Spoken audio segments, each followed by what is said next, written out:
many SEC teams, forget the point spread, how many SEC teams lose in week 1 opening up? I'll start with, let's go this end, Taylor Corn. SEC action this weekend. Now, some of the close games, Clemson, Georgia, maybe. Dogs fans in here. I saw 1 at 2. Any concern with Clemson at all from you? None. Wow. That's how it starts. Was there another Georgia fan? I thought I saw another Georgia fan. A lot of bandwagons down here. Anybody else? No concern. Georgia, Clemson. Any upset? Concern. I don't think so. I don't see. No, Georgia. It's Georgia. It's Georgia? I don't think there's an upset. Wait. Wait. I think the Georgia Southern's coming out in you now. Do you like the Dogs or you not like the Dogs? Listen, I grew up a Georgia fan. I've been cleansed of it since then. Wow. I know. I'm sorry. It's not at you. She's been baptized. I grew up there, but I do not think the upset comes from Dabo this season at least. Okay. I think the Dogs are safe. Look, I think Clemson scores late. We're picking against the spread here? No. It's just straight up. Okay. Clemson scores late to cover the 13.5, but Georgia wins this game easily. I actually think Cade Klubnik is better this year. Quarterback at Clemson, he has not been very good lately. Last year, DJ Uiagalelei wasn't good before him. He couldn't beat him out. I think he's better. Their defense is great. I'm going to go Georgia under the number. Yeah, see, to me, it's my mic. Yeah, hang on. Yeah. We're going to give you a little bit more, though. All right. There we go. Better? Yeah. Better. Georgia losing Brock Bowers and Ladd McConkey, I think are big losses on the offense. They're able to restock all the time. But I think the difference in this game can be Garrett Riley, the offensive coordinator for Clemson, coming back for year 2 with Cade Klubnik. And I think Clemson's offense a little bit better than it was last year. Defense better than it was last year. I think Clemson is going to be better than advertised. But I do think Georgia wins the game, but I'm with Brown. I think Clemson covers. I think it's a one-possession game. I think it's a lot tighter than people think. You should know something about LT first, lanceslock.com. He's really good at picking games against the spread, lanceslock.com. You should know something about me. I'm known as Jimmy Landmine. Like, if we're ever on the same flight, you should rebook. My great-great-grandfather was on the Titanic, I think. I'm not a lucky guy. Bottom level of the Titanic. I mean, don't make it sound like 0-2 this past weekend. He was the first one to hit the iceberg. I thought Florida State would annihilate Georgia Tech. Yeah, it didn't happen. I don't know if you guys saw that. Yeah. And I thought boat racing is, I use a different phrase I won't go into, but boat race, I thought SMU would boat race. Who they play? Nevada? Nevada. They played Nevada. Yep. They were lucky to win. I'm 0-2 to start the year. So when I tell you Clemson covers, I don't know if y'all have any off-the-record bookies, usually setting it at the end of the bar. I bet there's 2 in here. Fair? Anybody bookie, clap if you're. No, don't. We have a fine, upstanding gentleman from the law enforcement agency. Oh, I'm sorry, sir. I did not see you over there. That's Officer, I don't know, but his alias is number 407. Yes, he knows the bookie in here. He already knows. I mean, you remember those days, right? I had a number, and I lost a Toyota Tercel one time on one gambling weekend. A set of Ping golf clubs, my Toyota Tercel. This was the 90s, so I had a great stereo with 4 speakers that were really tall speakers, all in one weekend. We made the mistake of getting a keg, and I kept betting and betting and betting. And It was then basketball, right? College it basketball. was football, and then Sunday basketball had started. I had Indiana at home getting points against Kansas back then. I was like, there's no way Bobby Knight's going to lose on national TV. I bet all the money I'd lost on Saturday in football on Indiana covering, lost. You know what you do on Monday night? You chase all of it because I didn't have the money to begin with. Monday Night Football. Get even Monday, Lost. right? The bookie comes to my house and says, hey, I'm going to need the cash. And I was like, I don't have it. And he's like, do you own that car? I was like, I do. He's like, not anymore. Give me the keys. You did. Took my Ping Golf Club, took my stereo, and that's the last time I made a significant wager. With all that said, I think there are 3 teams in the SEC that could have trouble this week. Texas A&M at home against Notre Dame. Florida at home. Very interesting game against Miami. And then I think Sunday night, we get one primetime game, LSU and USC from Las Vegas. I think that game could be a lot tighter than most people think. I agree with that. I like USC in that one too, if that scares you. But that's the only 3 teams that can lose in the SEC this week, right? I agree. What about Vandy? Oh, Vandy. We don't Vandy, consider them. yeah. Is there a Vandy fan here? Do we even need to talk Vandy? We didn't realign them? Yeah. Where's Vandy? Who's Death Vandy? taxes and Vanderbilt sucking. You're a Vandy grad, but you got on an Alabama shirt. Yeah, you're not a masochist. Thank so you. wear Doctor, you're a doctor or a lawyer, I assume. Yeah.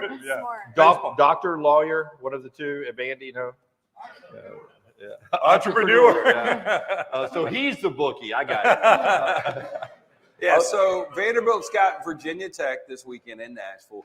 Virginia Tech, I mean, a 7-win team last year. They returned 20 starters. They're a healthy favorite. I don't see Vanderbilt winning that game. Yeah. Me either.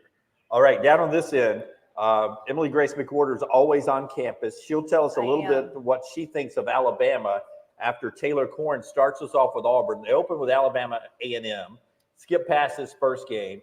Great schedule you guys have this year, playing all your home games in the heat of summer, it seems like. First 5 at home. First of all, what do you think about that schedule? I hate it personally. I mean, it has its benefits because I said it was the hand that we were dealt. So obviously there's nothing you can do about it.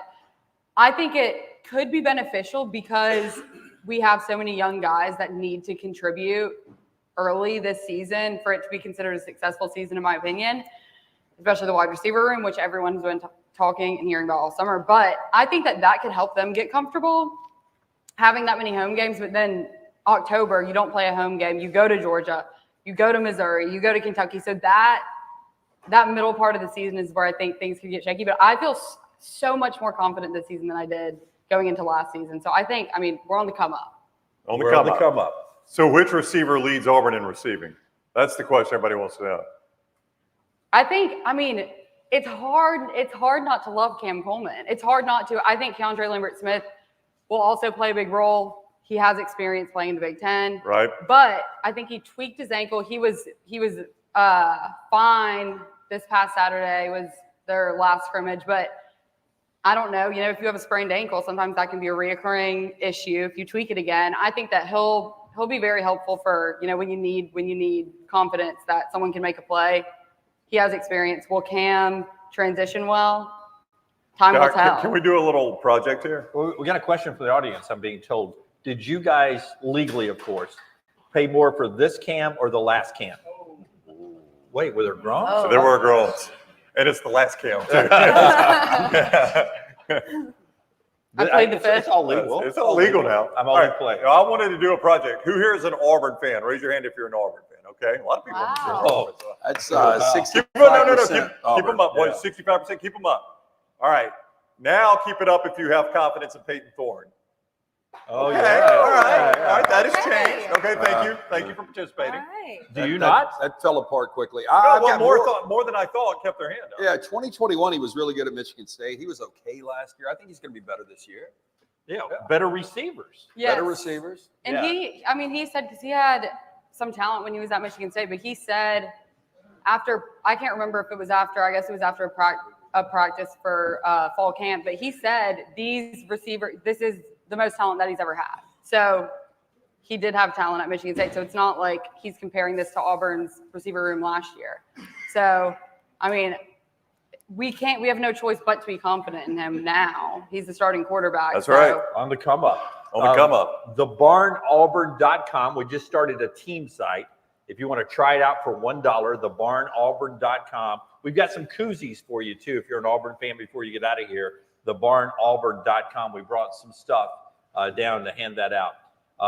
Now, Emily Grace, Georgia's Southern girl, who just dressed like this on the Bama campus earlier today in her LSU purple. I know. What did you learn at the Kalen DeBoer news conference? Give me a thought about Alabama and Western Kentucky. I like the hand-raising game. How many of you guys knew who Kalen DeBoer was prior to him being hired at Alabama? Raise your hand.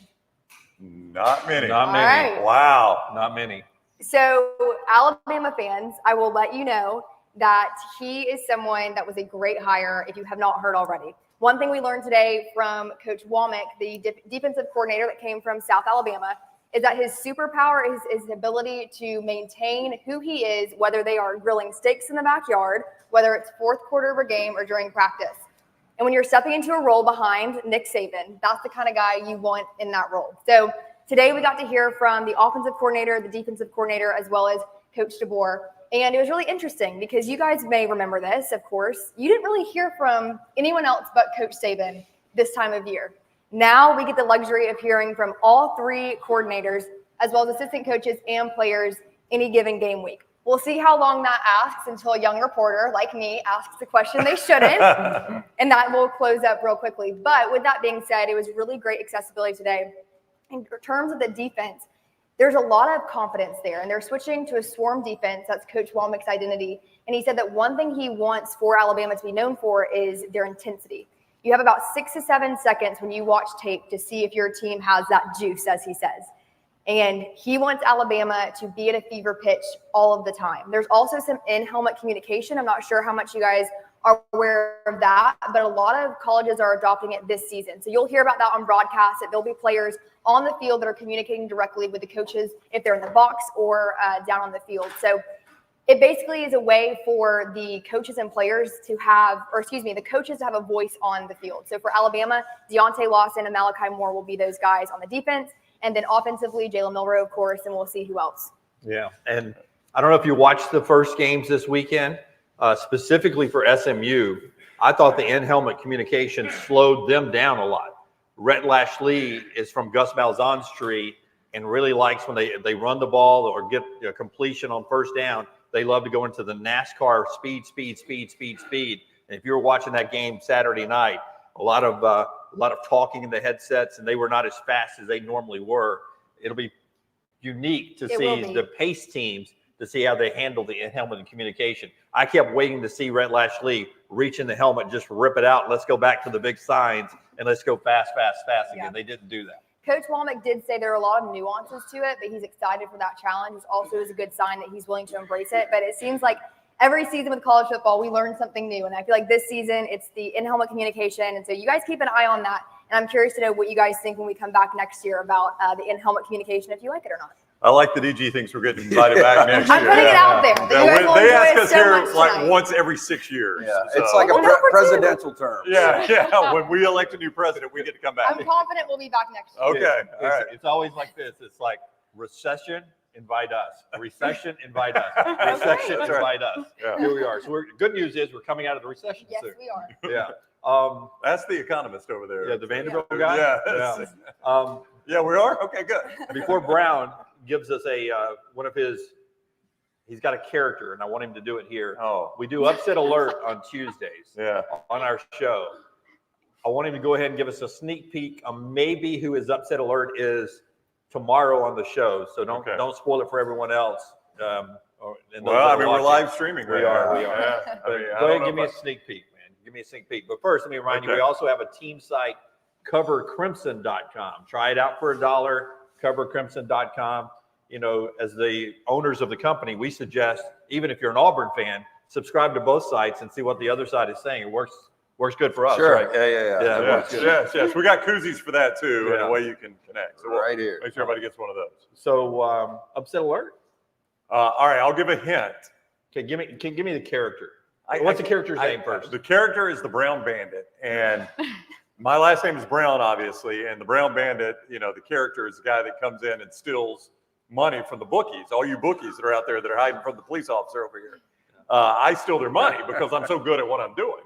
Like, I had Georgia Tech winning outright. Right. I had SMU struggling and winning late. I had Norfolk State. No, who was it? Delaware State. New Mexico and Delaware State. I don't even know. I don't even know all their names. That's right. So I'll give you a sneak peek tomorrow. Okay, this is all I'm going to do. Sneak peek for tomorrow. Be careful. We have law enforcement. We do have law If enforcement. you're stealing something. No. I'm not stealing anything at all. You'll have to watch the show tomorrow to find out, what the Brown Bandit has done. This is the only hint I'm going to give you. Jump in if you know where it goes. Okay. Almost heaven. West Virginia, Blue Ridge Mountains, Shenandoah River. That's all I'm giving you. Okay. You got to figure it out from there. You like that play? You've been practicing the lyrics? I've been practicing the lyrics. Colorado's playing? It is not Colorado. No, that's all I'm telling you. Big game, early game on Fox, by the way. If I asked you, Lance, upset this weekend to keep an eye on that would be interesting to you, anywhere in the country, not in the SEC, which game could get juicy and maybe shake some things up? Well, he brings up Morgantown, and James Franklin is a coach that I think if you look the last 8 years, I think they would have been to 5 or 6 12-team playoffs, but they haven't been to any playoffs. And so there's so much pressure now that as long as he beats everybody but but Michigan and Ohio State, they're going to be in. But now you've got this week 1 game against a team that won 9 games last year. They've got a quarterback, guy named Garrett Green, had 700 rushing yards, really an athletic guy, kind of underrated. And they believe they can win the Big 12 this year. The Big 12 is going to be maybe the most balanced conference from top to bottom. There's probably 5, 6 teams that can win it. But I think West Virginia is interesting because if Penn State loses week 1 on the road, they're already behind the 8 ball heading into Big 10 play. Do you notice that when a coach gets as far behind on the hot seat as Neil Brown did, usually you don't come back? Usually you're on such a hot seat like Billy Napier is at Florida that you never get it turned around. You eventually get fired pretty quickly. But Neil Brown, who was on that hot seat going into last year, and he was the guy that everyone in the summer projected to be the first guy fired, he sort of turned it around last year and is poised to have a really good year. He may be one of the guys that lives to fight another day at West Virginia. Yeah, so they were 4-8 and 22. They come back, they win 9 games. And Dunaway's right.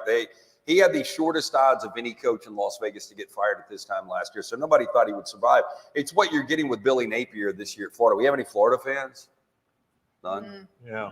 Florida has become so irrelevant. Anybody that was Florida fans before Billy Napier got fired.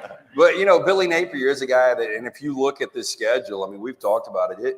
It's the worst I've ever seen. Yeah, going into a season, it might be the most difficult schedule in the history of college football on paper. Now, Lance, I'm curious, if they upset Miami, does your outlook on their season change with FSU's loss as well? Yeah, well, in EG, it's an interesting question because Florida's only a 2.5-point underdog at home against Miami. And I think the majority of people probably think Miami's going to win this game. I think it's a really difficult game.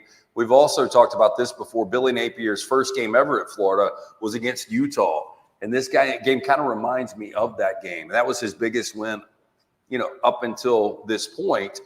But this has just got one of those weird feelings that Florida could win this game. They still might only win 4 more games the entire year, go 5-7, and he might get fired. I've got a feeling, though, back to the Neil Brown, and the reason I brought this up is I've got a feeling that Billy Napier wins 6, maybe 7 games, and he's able to hold his job. He might be coach of the year in the SEC at that point with that schedule. If you don't know the schedule, all the SEC teams will tell you about in a second. But out of conference, he plays Miami first. Yep.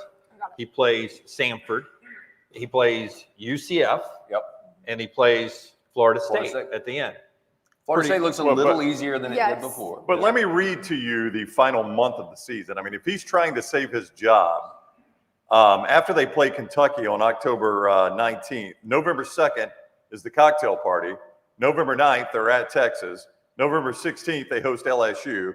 November 23rd, they host Ole Miss. And the last game of the season, rivalry weekend, they're at Florida State.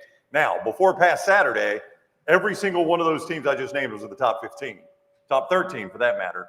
Now, Florida State is going to drop out after they lost to Georgia Tech. So it got a slight bit easier maybe. Mm-hmm.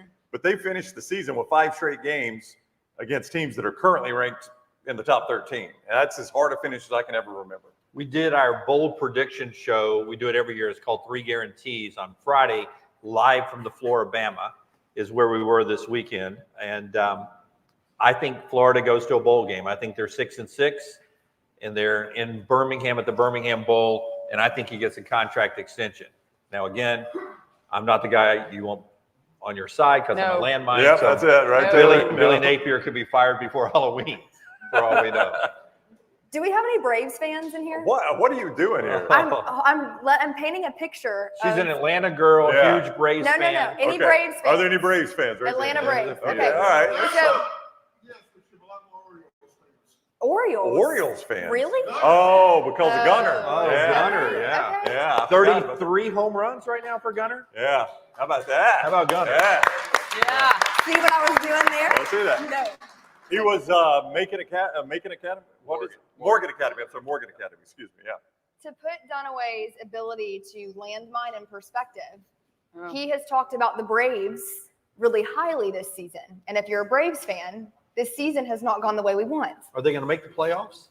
Yes, they're up by I- 2.5 games. There's no way they miss. And that right there There is it why the is. Braves are going to miss Yep. the playoffs. So you guys keep that in mind. Send all of your hate directed to Jim Dunaway. Yeah. We'll give you the address. We'll read it on air. Ronald Acuna was my pick to be MVP. What That's happened to him? Yeah.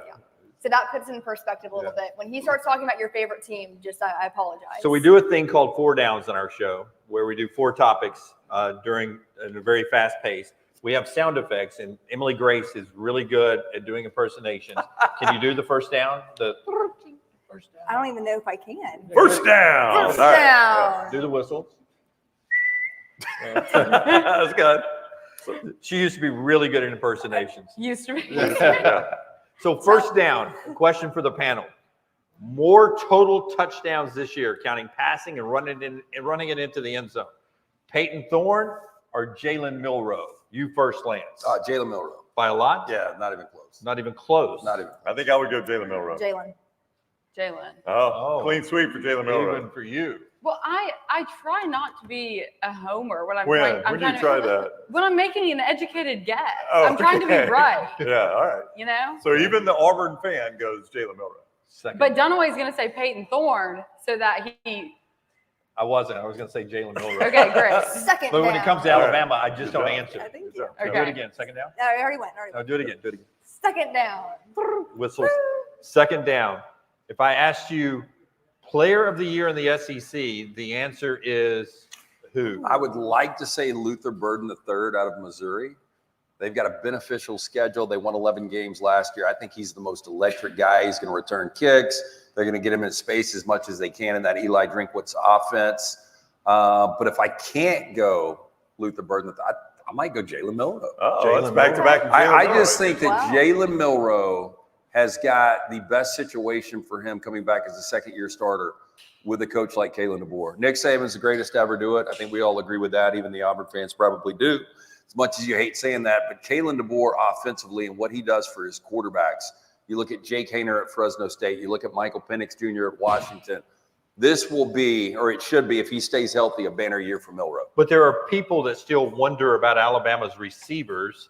They're, Devontae Smith and Jalen Waddle and Judy and Amari. They're not walking through that door.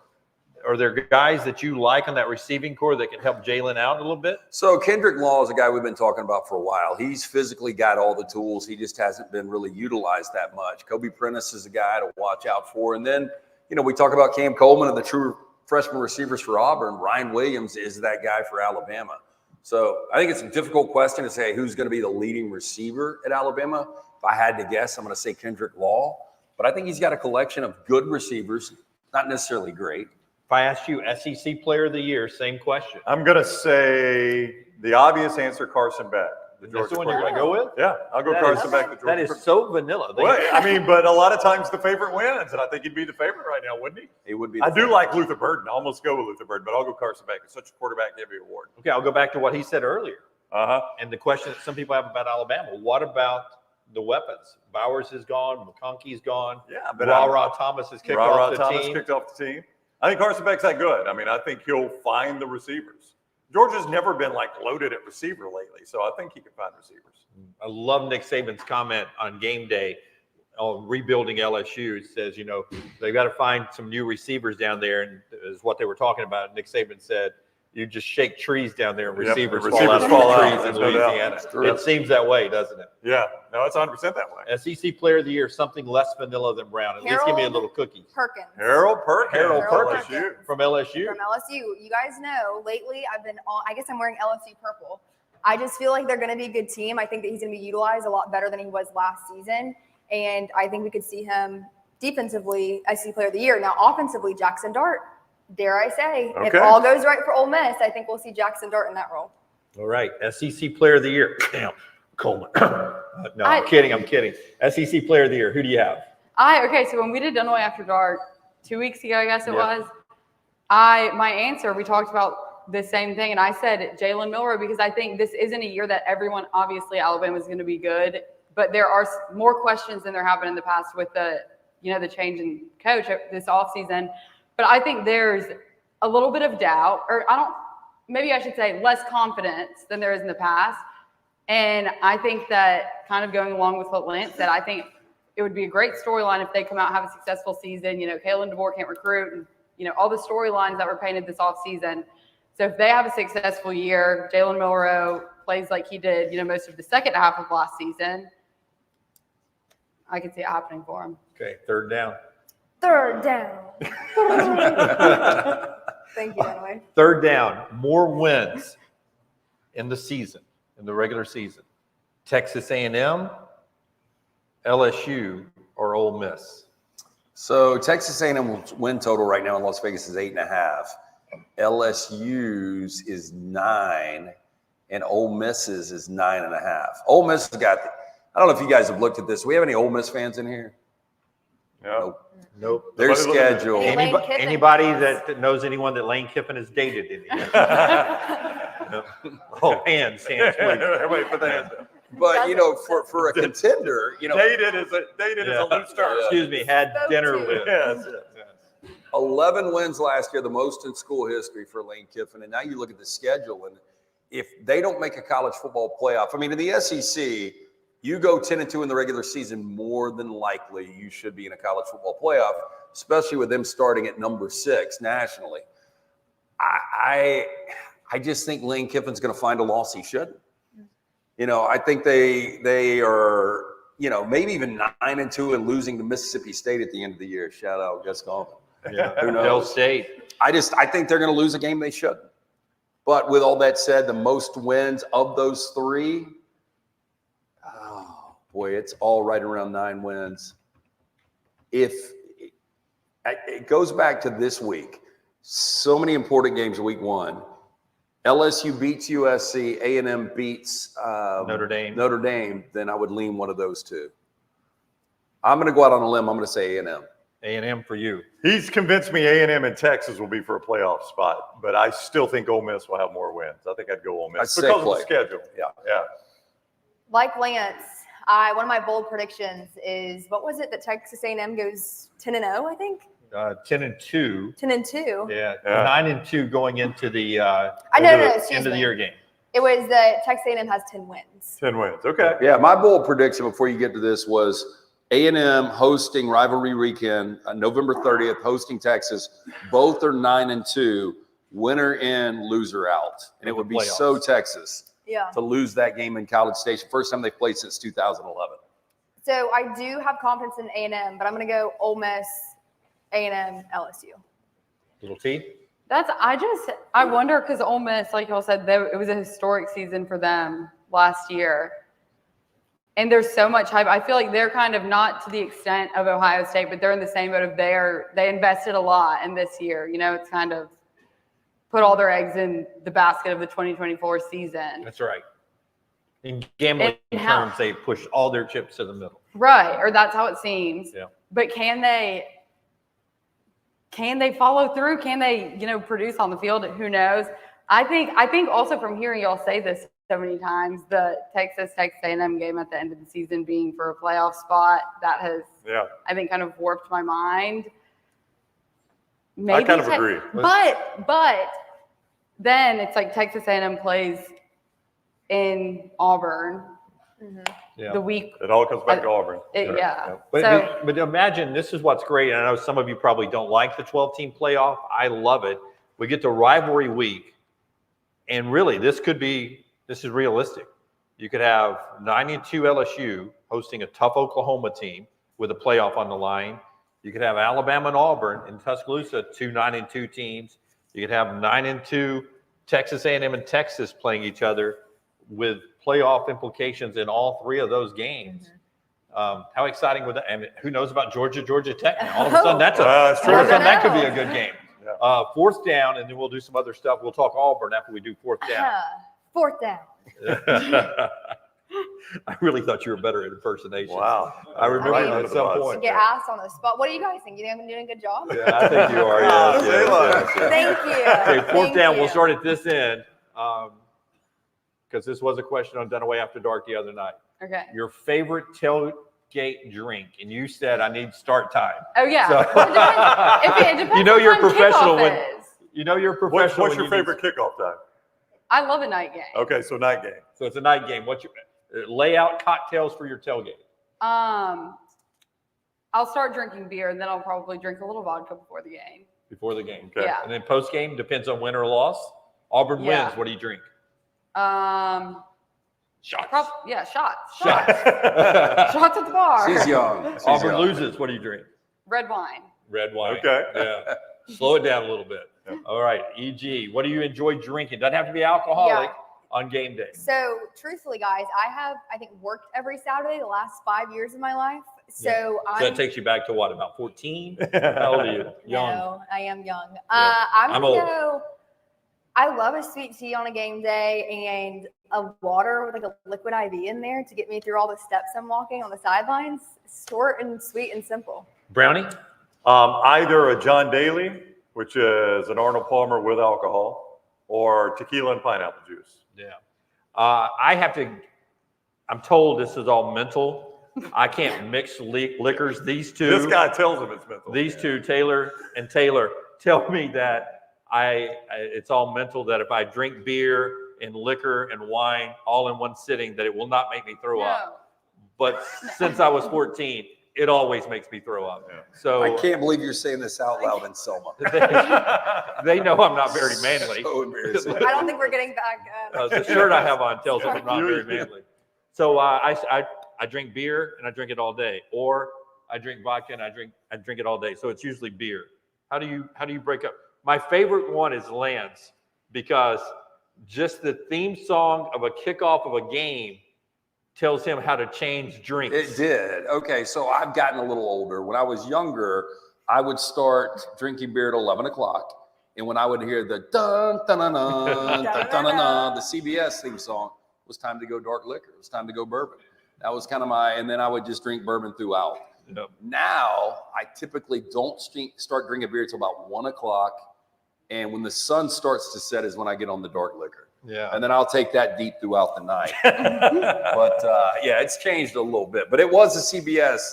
That song signified it was time to get into the bourbon. So before we get to some Q&A here, let's flip to Auburn. What's a successful season for Auburn? And we had a chance both at SEC Media Days in Dallas the night before at the hotel. We had a chance to spend some time. I think you, me, and Brownie did with Hugh down in the lobby. And then we all had a chance to go down and spend some time with him back before the A-Day game at Auburn, the spring game, and spend some time with him in the football facility for an extended period of time. So we've gotten to be around Hugh Freeze a lot. He's doing a lot of good things, especially in recruiting. So we'll start down here and work our way to Taylor at the end. What is a successful season for Auburn? And then how do you get there? So last year, 6 and 7 was the number. But if you go back, you think about how different the narrative would be going into year 2 if Auburn just would have been focused on New Mexico State and they don't give up a 4th and 31 gravedigger to Alabama. Then they're coming off 8 wins. And I do think a lot of people would look at this Auburn team, maybe even like a Missouri, saying, hey, this team could win 10 games possibly in year 2 and get to a college football playoff. To me, the number's probably 8. You know, right now in Las Vegas, their win total is 7.5.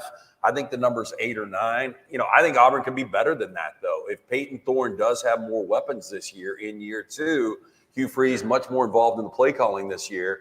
I think 8 is, and you know, we'll get to Taylor in a minute and see what she thinks about this. But I think if you go from 6 wins to 8 wins, that's a pretty significant jump, especially when you look at their schedule. And you mentioned us sitting down with Hugh in March at the Auburn facilities, and I asked him, you know, elite coaches, and I believe Hugh is a borderline, I don't want to say elite. I think he's a really good coach. He hasn't done enough yet to be elite. But that year 2 was when really good coaches make the jump. And so I asked him straight up, I was like, do you think most coaches in year 2 make that jump? Is that your expectation? And he said, yeah, I expect us to be much better. So I do think Auburn is worst case 7 wins. That's kind of the floor to me. And I think they could scratch 9 or 10 if they upset somebody along the way. And with that said, Auburn could be 2 years ago, and I brought this up too, and not to take too much time, but talking to Peyton Thorne that same day we were at the Auburn complex, I brought up TCU, and he said, it's weird that you bring that up. This team with the transfer guys that have come in, we point to Texas, to TCU that came out of nowhere in Sonny Dykes' first year and was able to go to a college football playoff and ultimately play for a national championship. So, would it shock me if Auburn was in the 12-team playoff this year? No. My favorite two portal guys are Lambert Smith, the receiver from Penn State, just has a lot of seat time. And when you got a young receiver room, you need that veteran that can go get it on third down, and Lambert Smith is that. And the Bleedy kid who came in, the big guy on the defensive line from Indiana, I think about 284 as camp is winding down. I like what he's doing in camp, what the coaches are saying. And under the radar, good unit on this team is the secondary at Auburn. Now, a lot of people aren't talking about them. I think they're 8 wins as well. And I think that is a good next step to contending for the playoffs next year. Now, again, the goal is just get 10. I think if you win 10 in the SEC, you're in the playoffs. So 8 gets you late in the year having some meaningful games. I think Auburn fans would like to see 9. I think they could stomach 8 if one of those was Alabama or Georgia. And the problem with that is they play those games in Athens and Tuscaloosa. They haven't won in Athens since 2005. They've won once in Tuscaloosa since 2006. So that's just a place where they don't fare well. But here's the good news, or maybe here's the good news for Auburn as it relates to playing in Tuscaloosa, is Hugh Freeze has won in Tuscaloosa before, and he's never carried Auburn in there. And maybe that was a Nick Saban thing, not just an Alabama thing. So if you're an Auburn fan, you hope maybe it's different under Hugh Freeze and Kalen DeBoer. They've never met in Tuscaloosa. That's right. Now, Kirby Smart's still at Georgia, so that's a problem. You bring up a great point. Since there's so many Auburn fans here, would you like to see the SEC flip that schedule back, even if it means you had to play Georgia back-to-back years in Athens just to get those games split up again to where you got either Georgia or Alabama at home? I think whatever has to happen, I hate that. 9-game schedule? Yeah, and once they go to 9 games, that'll solve it. You said, yeah. You can't have Georgia and Alabama if you're an Auburn person, both on the road or both at home. It just makes the schedule not look right to me. I'm old. Grew up in the 70s and the 80s, and one of those needed to be at Jordan-Hare and one of them on the road. It's cool when both of them are at home. Got a great home schedule, but a year like this, it's a competitive disadvantage, and for the fans, it stinks that those 2 games are both on the road. Which brings me to my point. I think for Auburn, you have 4 really significant games on the road. You've got Missouri, you've got Alabama, you've got Kentucky and Georgia, like they've been talking about. Now, if you lose all 4 of those, that's 8 wins right there. But if you're an Auburn fan, I think splitting that and getting 2 of those wins would be huge. I think that one thing that is a lot different from last season is the continuity that's being shown on the staff end. So at Media Days, like we've been referencing, I actually spoke with Peyton Thorne. I asked him, what's changed in you? Because you guys know, after the bowl game, it was no secret that his job was up for grabs. And it was an open competition, and he had to prove himself. And then suddenly, Coach Freeze and his staff are all in on Peyton. And I think that I asked a little bit of a nuanced question because Peyton himself hasn't changed. It's the receivers around him, right? It's the coaching staff that is a lot better fit for him. So I think that for me personally, Auburn to split those road games, take 2 from really talented teams, even Kentucky. You may not have heard much about them, but they're a pretty solid team. So to beat them on the road, maybe get an Alabama win or a Georgia win or Mizzou, I think that would be a big success. Well, you beat Missouri and Kentucky on the road and you defend home field. That's 10. Right. Yep. You're in the playoffs. That's 10. I think 8 should be the floor because the first 5 games, if we're 4-0 when Oklahoma comes to Auburn and we can win that game, you go into Athens, that's in my mind the first, okay, this is a loss of the season. After that, it's how do they what's the word I'm looking for? Respond. How do they respond to that loss? Because they're going to be on the road again. Right. They have 3 away games and 1 bye week in the month of October. So it's, can they respond to that, or are they going to start hanging their heads? If they can respond to that, get a win on the road, then they'll still have 1 more road game before they come back to Auburn. Then maybe that'll, build their confidence back up. But I'm in the same boat. I think that 8 should be the floor unless they, slip up somewhere, lose a game that they shouldn't. And then hopefully at the end of the season when Texas A&M comes to Auburn, they're they have something to play for. Okay, I get labeled as a landmine. We've mentioned that several times. I think the first thing you covered for us on the road was the Music City Bowl. What was that like? Awful. Awful? Yeah. It was awful. You were also at the Auburn basketball game against Yale.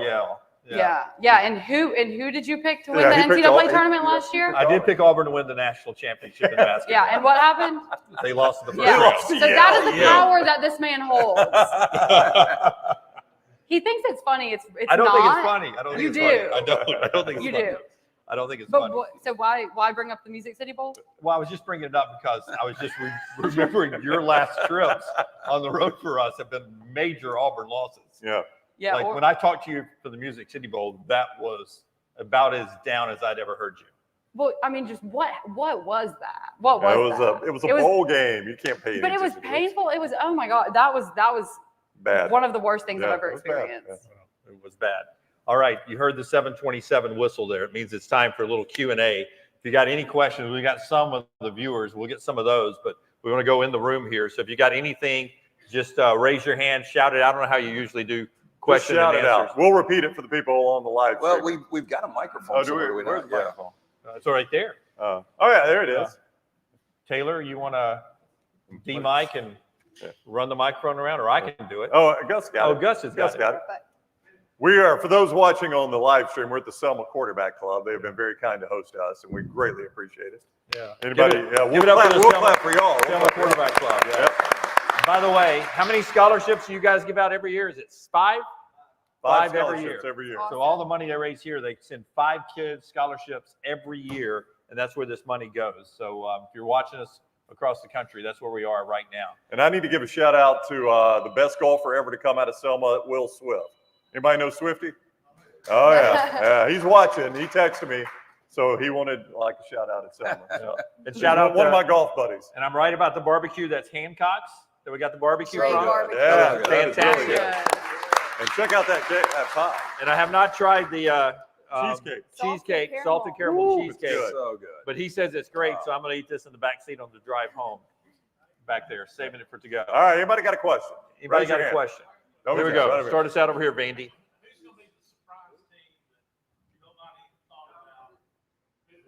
In the SEC? All right, the question was who's the surprise team in the SEC? I'll start. I think it's going to be Texas A&M. It could be Auburn, but I think it's going to be A&M. Now, A&M needs to get by Notre Dame. But if they get by Notre Dame, there is a chance they're going to be favored in every game, even maybe against Texas in College Station. But I think they'll be favored in their next 10 games. So, A&M gets by Notre Dame, a good chance they win 10 games, get into a college football playoff year one, Mike Elko. I think that would be a surprise to a lot of people. A lot of people believe the SEC, worst case, gets 3 teams in. Oh, I think contractually it's at least 4. Okay. Yeah. More than likely it is 4. And your obvious would be Georgia. People would go Texas, go Alabama. And then who is that 4th? Is it Ole Miss? Is it Missouri? Is it, possibly Texas A&M, LSU, Tennessee? If Nico's as good as advertised, they could be one of those surprise teams. And let's not forget, when you look at Alabama's schedule, they've got to go back to Knoxville.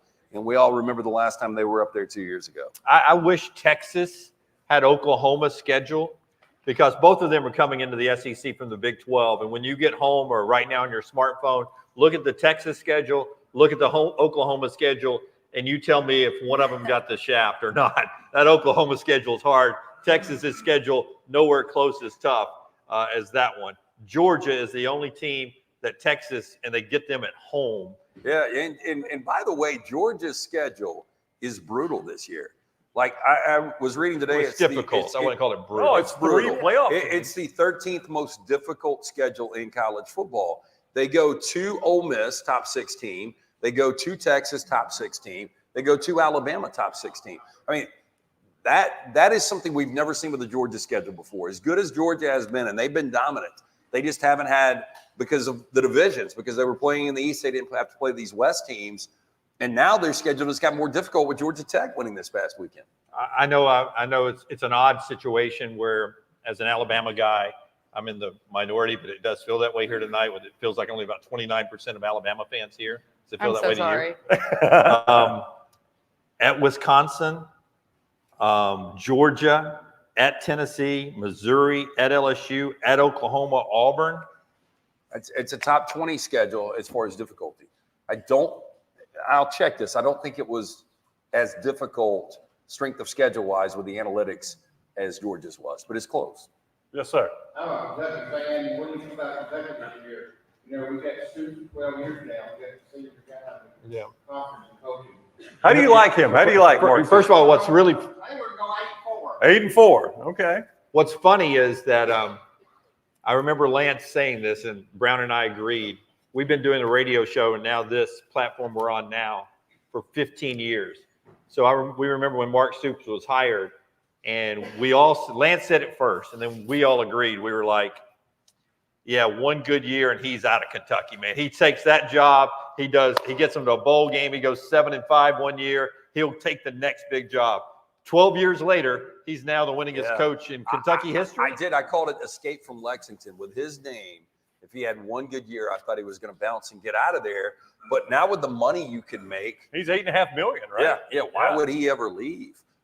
It's a difficult schedule with Kentucky this year. And Brock Vandegrift, I say this, it doesn't matter. Kentucky never has good quarterback play. I think, honestly, Andre Woodson, Tim Couch, Jared Lorenzen, those guys were so far back. But recently, quarterbacks at Kentucky just haven't had a lot of success. A Kentucky quarterback is starting for the Tennessee Titans. Oh, he's the worst quarterback in the league, too. Yeah. That's the worst quarterback in the NFL. Oh, my God. Do you get Will television? Levis, Did you see New England last night? He was an average quarterback in the SEC, an average quarterback. Yeah.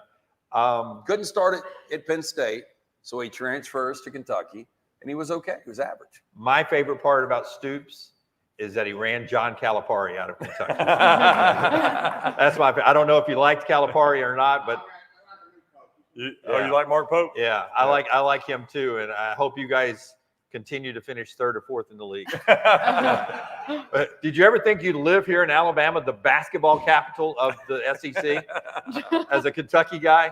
All those years I used to always pray, God, I hope Alabama's as good as Kentucky. And then all of a sudden I'm like, God, I hope we're not as bad as Kentucky. Wow. No, you guys are good. You guys are good. Any other questions? My surprise SEC team, real quick, wait a minute, Jim's going to go back to the last question. is Missouri, Okay. and not in a good way. I think they lose 4 or 5 games. Okay. That schedule, Missouri's schedule is right there with Ole Miss's, the easiest schedules on paper going into the season. They of the play SEC. Auburn. They play Alabama. There's 2 that they lose. Yeah. They've got Oklahoma at home. Yeah. Yep. That's 3. Arkansas. 4. Tell them who you think the first SEC coach is that's fired. I do think Sam Pittman, and I like Sam Pittman, and I don't, he's coming off a 4-win season, but I thought he had done enough. In 2020, he was 3-7, weird COVID year. Should have been 5-5. The Auburn game, you would agree, was stolen from Arkansas. The Bo Nix. Yeah, the old backward spike. Very, very strange. But then the next year he wins 9 games, destroys Texas. Just seems like a fitted Arkansas, but he's on a hot seat. There's a clause in his contract. The buyout is significantly lower in season if he's 3 games below 500, which he will be at some point. So I think Sam Pittman gets fired. I don't know if you guys realize this. Bobby Petrino was the offensive coordinator, the guy that was basically banging one of his staffers, laid down a motorcycle. The report was he got his ass whipped by her fiance. I don't know. Is that common knowledge? You've covered a lot of ground there. Yeah. And he's back. Like, who would have thought in a million years they would rehire this guy when he was having relations with a university employee? But that's kind of where we are now. Talent rises above everything else. So I think Bobby Petrino will be the interim coach. He will have an opportunity to be the full-time coach next year, which is really insane when you think about that. Hey, Siri, what does banging mean? Yes, sir. Oh, teaching her drums. He was teaching her drums. I got it. Okay. Or 3 or 4 part question. My man is detailed. Okay. Y'all keep up. You're a fine bomb caller, aren't you? Oh, I was just joking. Go ahead. One, do you think the playoff committee that is more toward strength schedule more absolute records? I think they have to look at. Let me repeat the question real quick for the stream. Will the selection committee pay close attention to strength of schedule or just look at records? They've got to look at strength of schedule. more than the NCAA to me, the SEC and the Big Ten runs college athletics now. It's the two conference commissioners.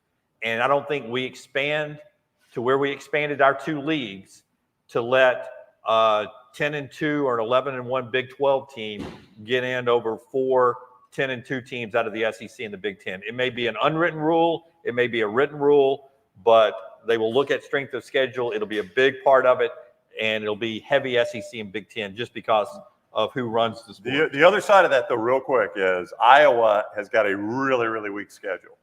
And I could see Iowa, and I think we've talked about this, go 11-1 against a weak schedule and get in the playoffs just because they're in the Big Ten. So that's kind of the flip side of that coin. But I'm okay with that if you are. I'm not. But I do think there's teams in the SEC like Alabama and Georgia that can lose 3 games, get in at 9-3.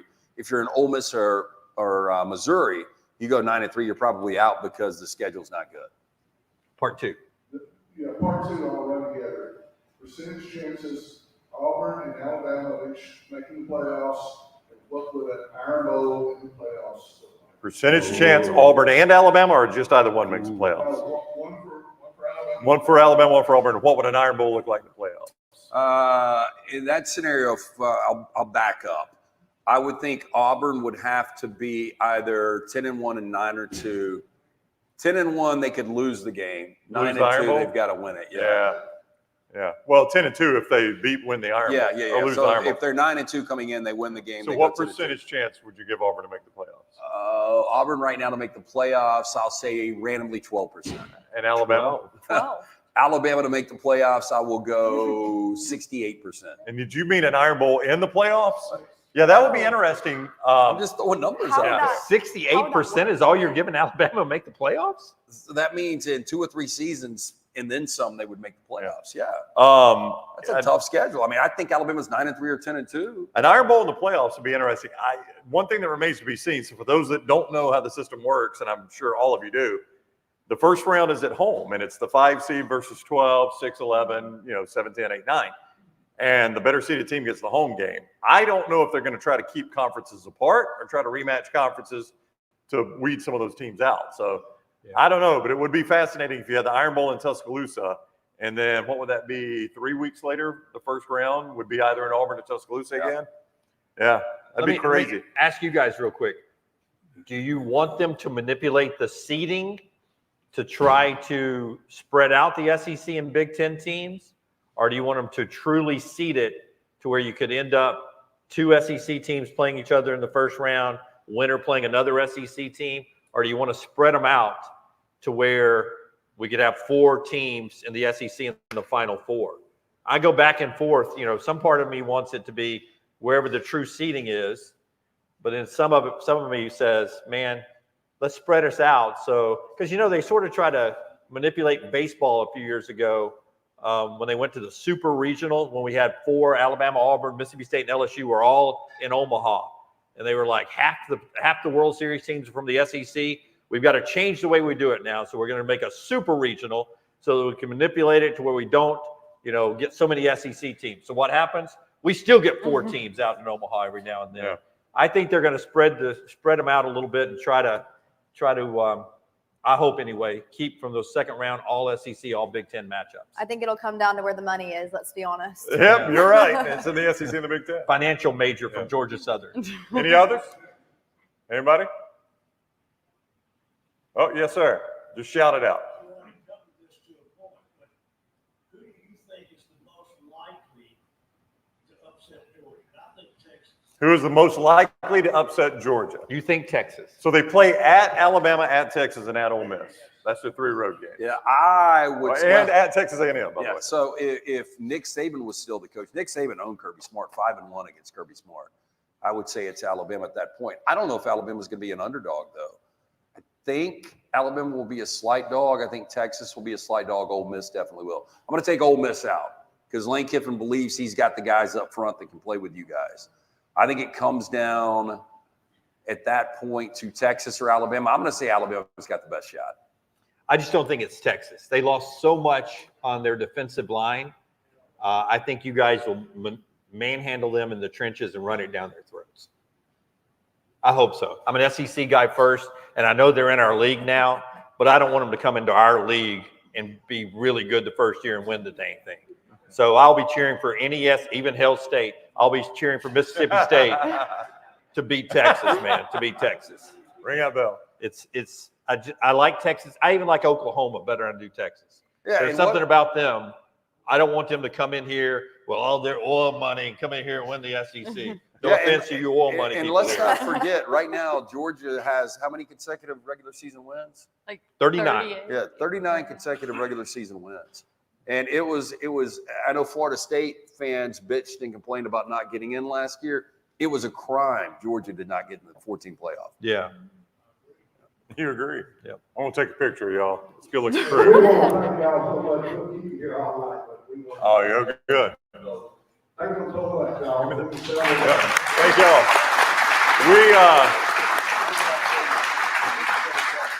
We got some Alabama koozies and some Auburn koozies. Anybody they're Free. absolutely free. Absolutely free. Yeah. And we do appreciate you guys coming out and like always having us every couple of years. It's a lot of fun to come to see. Yeah, thank you. And what you guys said to start with about supporting the youth in the community, man, at this time, boy, how much do we need this in the world, right? So thank y'all you guys for for doing doing that and always supporting the youth, man. That's Come fantastic. get a koozie.